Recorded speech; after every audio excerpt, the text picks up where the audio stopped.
Hello and welcome back, students. I am Sheikh Fatima, your teacher. I welcome you all on our audio visual presentation. Today we are going to begin with a new chapter, that is On to the Summit We Reach the Top. So this is an adventurous chapter. Before going ahead with the chapter, let's have a look on icebreakers. First question which is asked is that you have to complete the web of different activities related to climbing. So what are the other activities? It's such as ice climbing, paragliding, cycling, horse trekking, mountaineering, scuba diving, etc. Now we'll go ahead with the next question. Here you have to make a dialogue, short dialogue between you and your friend, considering all those points which is there in your question, such as time, distance, equipment, training, clothes, mental and physical fitness. So this is an homework for you all. Now next question is, discuss with your partner the various hazards and risks that a mountaineer or a trekker has to face in an expedition. Expedition, a journey. So guys, we all know that if we are going for an adventure, so with thrill, there is also one thing which we do consider is danger, such as to face snowy and stormy wind. Moreover, we have to keep ourselves from getting snow bite. Second thing, we have to be safe from getting dehydrated. We have to keep our body safe from cold, insects and other wild creature. And moreover if we are continuously on our expedition, so it's very obvious that at time our body give up, right? So you have to be very sure that even we have to keep our body relaxed, we have to be safe from tiredness. I have some short clips which shows the difficulties faced by the mountaineer. I want you all to have a look on it. Conquering Mount Everest was once the holy grail of mountaineering, and it basically still is, though more people are making the attempt than ever. Not everyone who tries the climb makes it home. But why? Here's why Mount Everest is claiming so many lives. Mount Everest is more than 29,000 feet tall, which might make you think most victims of the mountain die by falling, but that's only the second most common cause of death. According to the BBC, most people who die on Everest are killed in avalanches. The third most common cause of death on the mountain is exposure or frostbite, which accounts for around 11% of fatalities. Other causes of death include falling ice, rope accidents, pneumonia, or even drowning. Surprisingly, more people die on the way down from the summit than on the way up, and route preparation is dangerous too. A total of 120 people have died while working on the routes, with a handful more dying at base camp, en route to base camp, or during an evacuation. So really, you're not safe anywhere on Mount Everest. Mount Everest is one of the most remote places on Earth. It takes 10 days just to get to base camp in Nepal, 6 weeks to acclimatize, and another 9 days to climb to the top. And that's assuming conditions are ideal. It's also expensive. The low-end figure for an Everest expedition is about $30,000, with an average cost of around $65,000. And yet, one of the things that's been killing people on Mount Everest is something most of us wouldn't expect: traffic. In a strange and unexpected development, modern Everest has become something of a tourist trap. On the perfect climbing day, you might encounter hundreds of other climbers, all trying to reach the exact same spot. So now, much like your favorite theme park, you have to wait in line. The difference is, if you stand too long in line at a theme park, the only pain and suffering you'll experience is the endless whining of your children. If you wait too long in line at Mount Everest, you might run out of oxygen and die. So bring lots of oxygen canisters. Or, just stay away from this mountain and go line up for Space Mountain instead.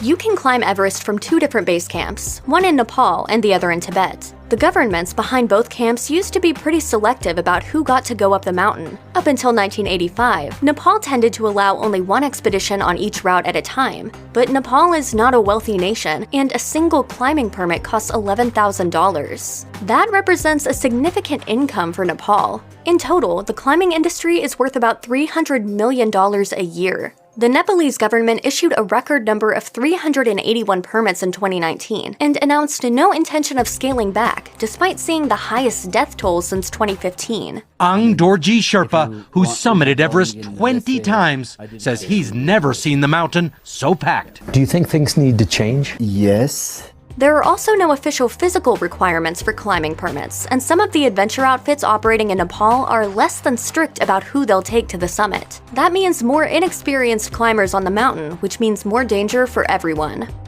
You might imagine the best time to visit Everest would be high summer, when you don't have to worry about blizzards and freezing temperatures. But you can only really climb Everest during the month of May, in a very short window of time between the winter storm season and the summer monsoon season. But hey, that's at least balmy spring, right? Nope. At base camp, daytime temperatures max out at around 59 degrees Fahrenheit, and at night they drop to freezing. That temperature drops roughly 2.7 degrees for every 490 feet of elevation, and the summit is 11,429 feet above base camp. On the flip side, some parts of Everest can be hot in May, up to 90 degrees, especially broad, snowy expanses that reflect the sun. So even in ideal conditions, the weather is going to be bad. And just because you book your ascent during that narrow window doesn't necessarily mean you're going to be safe. In recent years, there has been a rash of so-called blue sky deaths because everyone wants to climb Everest when the sky is blue, and in the 2019 season, the weather window was especially narrow. On May 22, 2019, climbers set a record for the most humans to reach the summit in a single day, with a total of more than 200. No matter how fit you are, once you reach a certain elevation, your body starts to literally die, and you still have more than 4,000 feet to go. At that point, you're racing against your own mortality. That last 4,000 feet is called the death zone, because there's not enough air there for the human body to continue functioning. Outside magazine editor Grayson Schaefer described the death zone to NPR, saying, "Once you get to about 25,000 feet, your body just can't metabolize the oxygen. Your muscles start to break down. You start to have fluid that builds up around your lungs and your brain. Your brain starts to swell. You start to lose cognition." When you are at that altitude, every breath you take in only contains about a third of the oxygen that it would if you were at, say, sea level. In the death zone, climbers can suffer from heart attack, stroke, and altitude sickness. Fluid can accumulate in the lungs, leading to altitude pulmonary edema, which causes a cough that's sometimes so severe it can crack a rib. The low oxygen can also lead to transient blindness or hemorrhage in the blood vessels of the eyes. And the whole experience is so physically taxing that one study found Everest climbers typically lose between 10 and 20 pounds.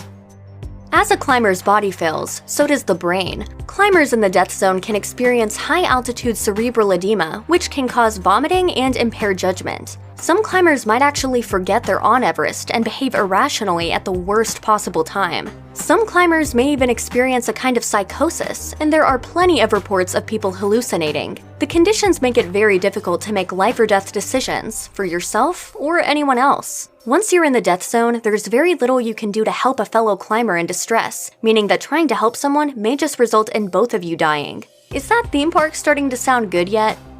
Impaired judgment and high altitudes are not a great combination, but when you add ego and a heavy financial investment, you've got all the ingredients for death and despair. There is a phenomenon called summit fever that exerts fierce control over many Everest climbers. It's partially caused by impaired judgment, but it also has to do with fear of failure and an unwillingness to spend tens of thousands of dollars to not make it to the top. You're so close and you want to summit, and you're pulled mentally with this strain of, I want to go up, but I should go down. People who have spent years preparing for Everest may not be ready to face defeat, even when it's obvious they're not going to make it. So instead of turning around and being humble, people push themselves through deadly conditions, and often they get deadly results.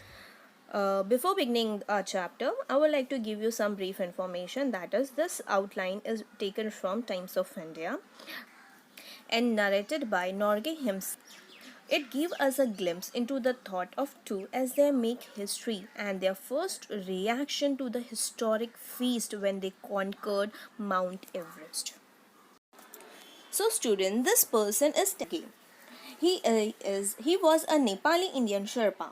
A Sherpa is a community you can see right in front of your screen, and more probably he was also referred to as Sherpa Tenzing.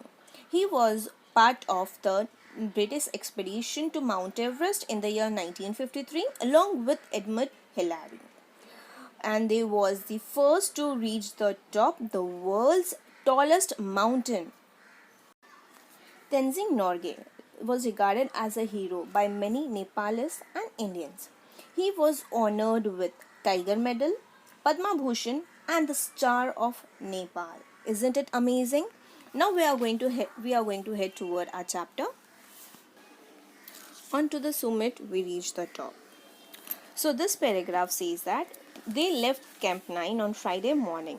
Norgay was very firm. He was very determined that anyhow he had to reach to the top on this day. So that morning, he remembered thinking that he will reach the top even if he die. And as he says that he is not afraid to die. So he was very determined that anyhow he had to reach the top. So they left early from Camp 9 to peak. And they decided they will alter. That means they will change the position accordingly. They mutually decided that initially Norgay will take a lead, then Hilary. Then they have to follow the person who is making a way, and obviously it is a very difficult job to both of them in climbing up and climbing down, as Norgay was anchor. As anchor represents strength, security and safety. So the man who is leading has to be very careful while cutting the step and making a way.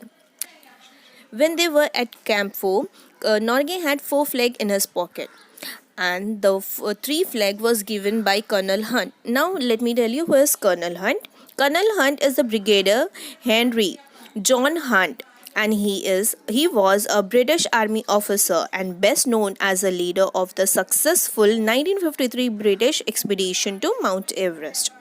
So he was the leader of this expedition. So he gave 3 flags to Norgay, and those flags were Britain, United Nations and Nepal. And he had also given the responsibility to raise those flags on the top of the world, that is on Mount Everest.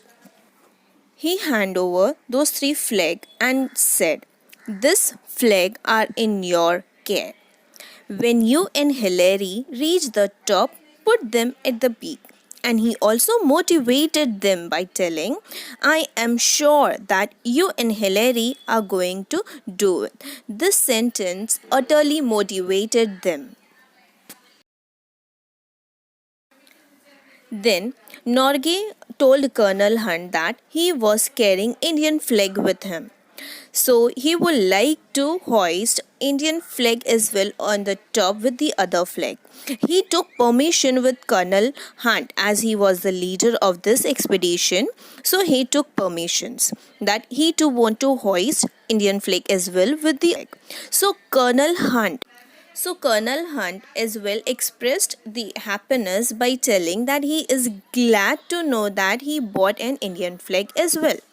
So after 1 hour of steady going, they completed the south face and they started toward the west side, where they had to pass steep line of rock, which was a slow and a difficult process. Then they had to cross a snow-covered incline.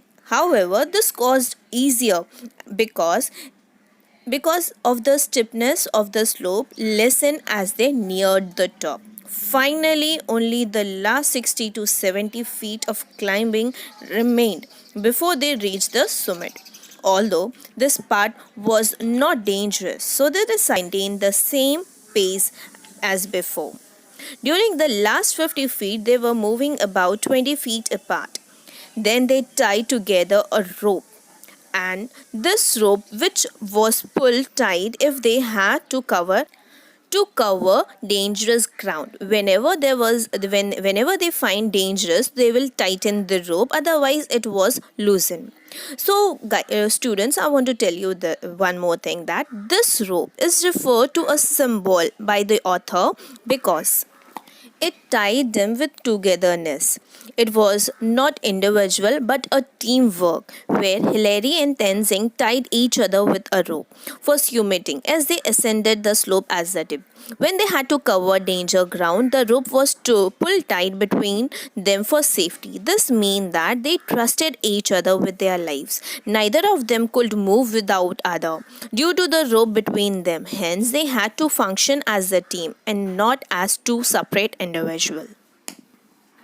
Finally, they reached a small flattened summit together. After summiting it, there a question arose: who was the first? When they summited together, they hadn't thought who will be the first, but instead there was many other worries which were occupying. That means how to reach the summit safely. So Norgay says that initially he didn't thought that he will reach the top, but finally they made it, and it was difficult enough for one individual to do it, so they had done it together. And he also says that there wasn't any difference of 1000 feet between them, so it's very difficult to claim that who was the first. So after reaching to Kathmandu, they discovered a controversy had arisen, and the controversy was but obvious who was the first to summit the Mount Everest. They were speaking to each other regarding the same, but they didn't come to any conclusion. So decided to sign a agreement. So they both of them signed in the office of Prime Minister of Nepal. Each one signed their own statement, and Norgay had a copy of Hilari's statement in his pocket, and it says that Kathmandu, June 22, 1953. In this pact, they had signed on their statement that after summiting the Mount Everest, they embraced each other, they hugged each other, and they were overjoyed by the success. Then Hillary took photograph of Tenzing holding all four flag, and it was signed by Hillary, and there was another same paper written in English, and it was signed by Norgay. As they decided not to take part in any controversy, as their statement itself clearly says that after summiting the Mount Everest, they both hug each other. And Norgay says that he remembers saying to Hillary that we have done it. But finally, they couldn't hear those words as they were wearing oxygen masks. So here, student, we have completed this chapter. Remaining part will complete it on our next lecture. I hope you all have understood the chapter. See you soon. Thank you.